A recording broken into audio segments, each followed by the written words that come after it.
Yo tout le monde, c'est Shadik. Aujourd'hui, je vais vous faire un résumé complet de toutes les informations que l'on a eues durant le trailer Making of qui est apparu hier sur la chaîne de Level 5. Alors oui, c'est vrai qu'il n'y a pas eu énormément d'informations, mais en vrai, on prend toujours, ça fait toujours plaisir d'avoir des petites nouveautés. Et en vrai, vous allez voir qu'il y avait quand même des trucs intéressants à retenir. On commence avec l'information la plus importante et celle qui nous avait été teasée, le nombre de super techniques dans Inazuma Eleven Victory Road. Et le nombre, c'est tout simplement 550 techniques au lancement du jeu. Alors oui, comme beaucoup d'entre vous, j'espère un chiffre beaucoup plus élevé. Certains espéraient même atteindre la barre des 1000 techniques. J'avoue que j'étais un peu dans cette optique-là. Mais en vrai, avec du recul, 550 techniques, c'est déjà beaucoup. On suppose que ce chiffre inclut les techniques du mode histoire, donc les toutes nouvelles techniques de Victory Road. En vrai, je pense qu'il peut y en avoir une centaine de nouvelles, parce que je crois que c'était à peu près le nombre qu'il y avait dans Inazuma Eleven 1. Mais en vrai, s'il y a une centaine de nouvelles techniques, ça veut dire qu'on aura entre 400 et 450 anciennes techniques des anciens jeux. Et Ino a expliqué qu'ils se sont concentrés principalement sur les super techniques favorites de la communauté. Et on a pu en voir quelques-unes dans le trailer, comme par exemple Direct de Pégase, Chant des Trois Royaumes ou même Phoenix, et même la technique du gardien des Otaku qui, perso, ne fait pas du tout partie des techniques les plus attendues. Mais attention, car comme je l'ai dit, ces 550 techniques sont au lancement du jeu. Donc ça veut dire que Level 5 compte en rajouter au fur et à mesure des mises à jour. Donc ça veut dire aussi que l'on peut supposer que dans ce nombre n'est pas prise en compte les techniques de Galaxy, de Ares et de Orion. Parce que, pour rappel, ces trois routes ne sont pas disponibles dès le début du jeu.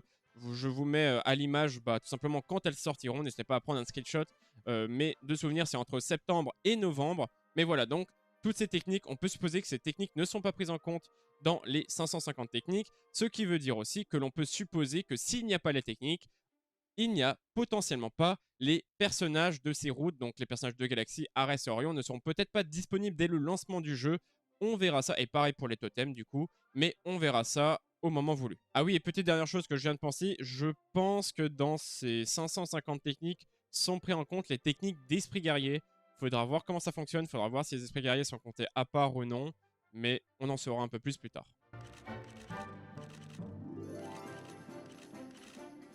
Ensuite, on passe aux petites améliorations du système de match. En vrai, rien de révolutionnaire, mais des trucs très intéressants. La vitesse des matchs a été ajustée pour renforcer l'aspect RPG du jeu. La caméra a été améliorée, notamment lorsque l'on change de joueur en défense. Une pause d'environ 1 seconde a été ajoutée lors de l'activation du mode focus pour mieux analyser la situation. Les dashs ont été simplifiés et améliorés.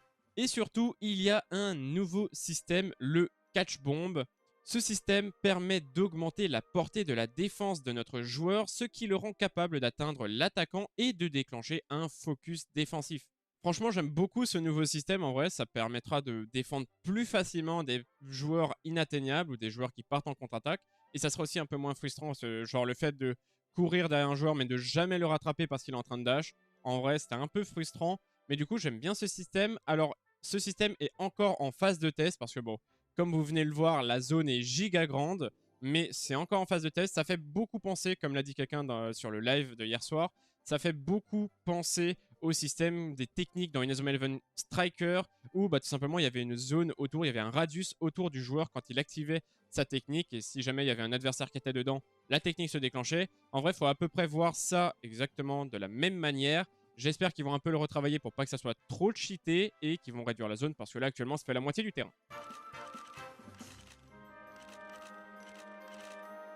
Un petit mot maintenant sur le doublage, parce que pour rappel, pour les 10 personnages, donc ceux où on devra en choisir 5 parmi eux pour le mode histoire, et bien certains étaient doublés par des youtubeurs, VTubers, idoles ou même chanteurs.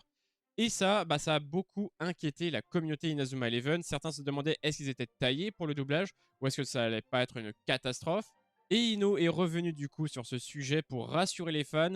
Premièrement, il a tout simplement dit que le doublage était de qualité et était à la hauteur de Inazuma Eleven. Et deuxièmement, il a voulu expliquer aussi pourquoi il avait invité toutes ces personnes à doubler. Et c'était tout simplement pour refléter un peu le casting, ou plutôt tous les personnages que va rencontrer Destin durant l'aventure. Et en vrai, soyons logiques 2 minutes. S'il y avait l'un de ces personnages dont le doubleur n'allait pas ou qui ne collait pas du tout ou que le doublage était catastrophique, je peux vous dire qu'ils ne seraient pas restés en tant que doubleurs, ils auraient changé le doublage parce que au vu de l'argent qu'ils ont mis dans Inazuma Eleven et dans le mode histoire surtout, avec Mappa, etc., s'il y avait une personne, un doubleur qui n'allait pas, je pense qu'ils en auraient choisi un autre. Donc, on peut être plutôt serein sur le doublage des personnages.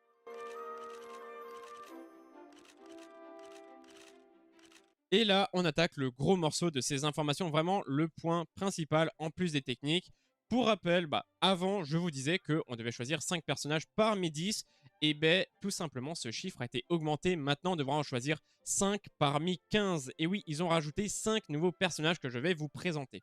Et on commence avec Akiumi Amara en japonais ou Florent Shorelag en anglais. On dit de lui que c'est un grand bavard au look de surfeur. Franchement, son car design est cool en vrai, mais sa personnalité, je sens qu'elle va être très relou. Ça a l'air d'être le mec qui parle pour rien dire, donc en vrai, je suis pas trop fan de ce personnage. Ensuite, on a Musubi Fukura en japonais ou Antonia Félicier en anglais. On dit d'elle que c'est une campagnarde qui attire la chance. En vrai, elle a un très bon design, elle a l'air sympa et surtout, elle est doublée par la doubleuse de Powa, qui est l'une de mes joueuses préférées. Ensuite, on continue avec Kelvin Tetsuno en japonais ou Kelvin Stillborn en anglais. Alors oui, ils ont juste changé le nom de famille. On dit de lui que c'est un cœur de métal. Il fait très geek, un peu un look robot, sa coupe est un peu chelou, mais en vrai, ça passe et je trouve qu'il a l'air plutôt cool. Ensuite, on passe à Raymond Kurohara en japonais ou Lemmy Strechen en anglais. En vrai, son nom est assez compliqué.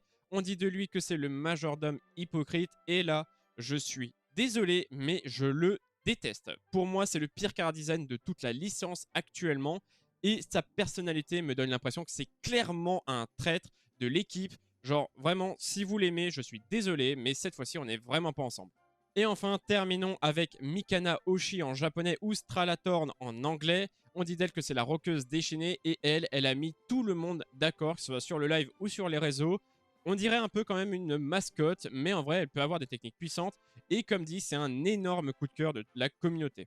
Ces 5 personnages rejoignent du coup les 10 autres personnages. Et en vrai, là, il y a quand même une information ultra importante à prendre en compte.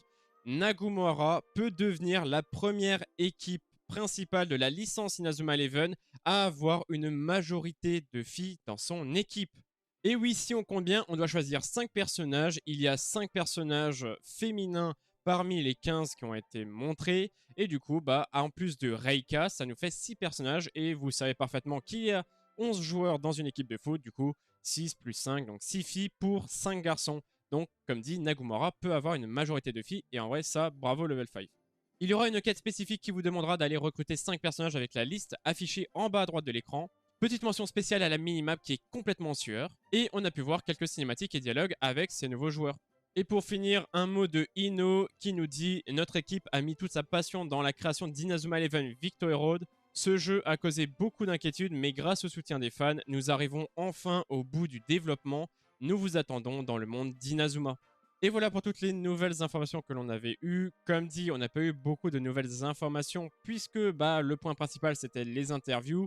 En vrai, sur le live de 30 minutes que l'on a eu, on a eu 10 minutes pour les nouvelles informations et 20 minutes pour les interviews. En vrai, les interviews étaient cool. On a pu voir des nouvelles cinématiques faites par Mappa, surtout pour Harper, mais on a pu voir des nouvelles cinématiques.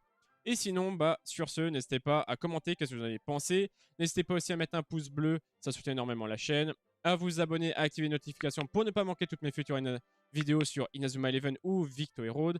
Bien sûr, pour ceux qui attendent des nouvelles informations pour Victory Road, je vous invite fin juin et fin juillet, parce que fin juin, on a ce qui s'appelle le Story Trailer, où dedans, normalement, on aura des nouvelles musiques. Ils vont nous présenter la musique de fin, mais aussi, ils vont nous présenter des nouveaux artistes.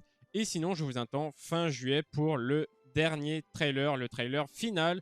Donc sur ce, je vous dis à la prochaine, à dans une nouvelle vidéo. C'était Shadik. Ciao!